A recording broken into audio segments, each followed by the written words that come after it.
Lesson 3. The Birthmark. Science had always been Aylmer's first love, but he decided it was time to put aside his experiments and marry.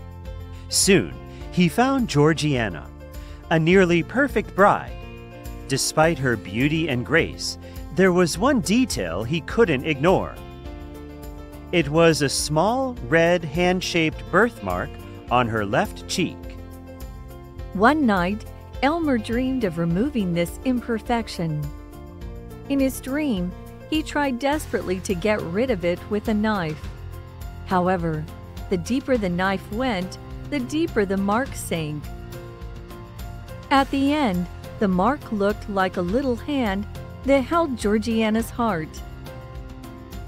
Georgiana heard her husband's cries, so the next day, she asked him whether he had had a nightmare. Reluctantly, Aylmer described what had happened in his terrible dream.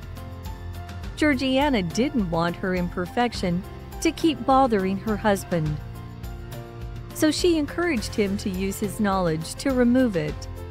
The following day, Aylmer opened the doors of his laboratory to his wife. As soon as Georgiana entered, she felt cold and shivered.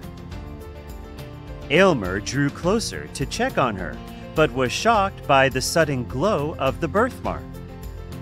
At that moment, Georgiana fainted. Aylmer was deeply worried and tended to her until she came around. From then on, the couple secluded themselves in the laboratory. When Aylmer was busy with his experiments in the inner room, Georgia would look through his scientific journals.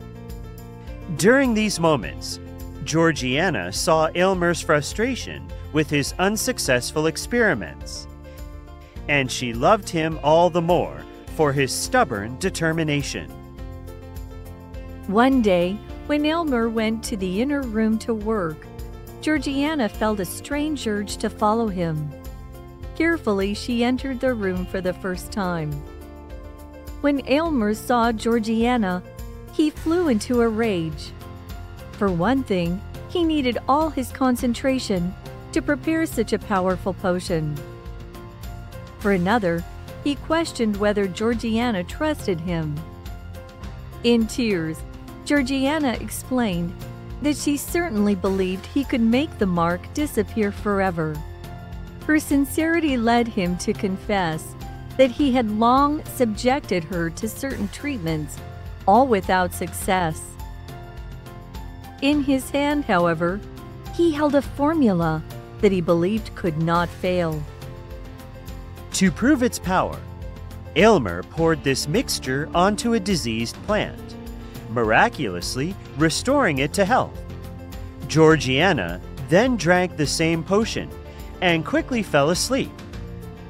When she slept, Aylmer was more than glad to see the birthmark start to fade. As he admired his work, he became filled with pleasure and pride. His happiness sadly did not last.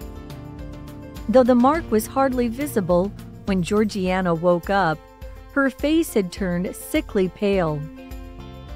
She felt her life slipping away and told Aylmer that she was dying. He watched the final trace of Georgiana's birthmark fade. With its disappearance, she took her last breath and departed the world. Aylmer was all alone, feeling a heavy weight of deep regret in his heart.